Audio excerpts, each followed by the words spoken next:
Welcome to Captain Kirk's Lab, and what we're going to demonstrate today is how to model DNA. And so what I have is some just regular old materials from around the house, and you can do the same thing. You can use just about anything. You can use cups or caps from markers, pennies, quarters, toothpicks, a lot of different things you can use to show your understanding of DNA. But I'm going to show you my understanding of DNA using some dominoes, some pieces from a game called Quirkle, some pop can tabs, and these Uno cards. And remember, in a lot of our demonstrations, the Tribal Council is also witnessing these demonstrations, and that would be Darth Vader, Obi-Wan Kenobi, and Luke Skywalker. So sometimes they watch these videos and they might have questions for you later. Alright, so let's get on it. So what I have in my Uno cards are my base pairs, and so I'm going to just shuffle these up, and I'm going to show what is called a parent strand first.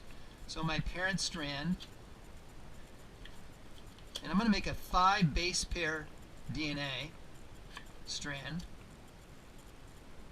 and there we go. So 1, 2, 3, 4, 5. This was just randomly chosen. This is a parent strand. I'm going to next put the complementary strand down based on what I have. So yep, that one's going to go there, and that one will go there. Oop, that one's got to go there, and that one's going to there.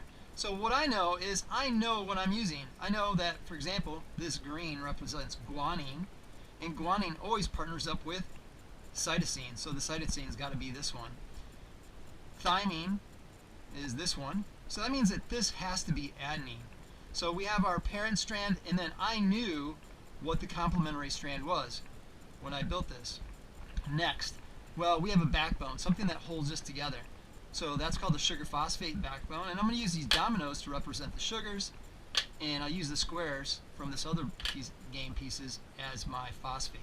So as you can see here, I'm going to pop those in right along the sides here, kind of space out my DNA a little bit, like that. And another phosphate right here. And finally our last sugar molecule here. And then we have the same backbone on the other side.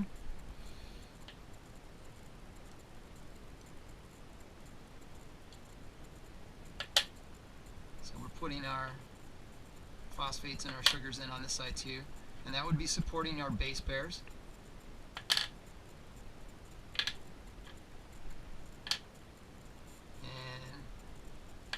There we go. Oh, but there's one little bonus thing that I wanted to stick into this model, and that is these. Maybe you can tell me if I were to place these between the base pairs. These are important things that hold the base pairs together, keeping the strand together. Maybe you know what those tabs represent. Anyway, here we go. Model of DNA. I showed you the base pairs. I demonstrated how to put it all together. Maybe you can do the same thing at home and show somebody else. Good luck.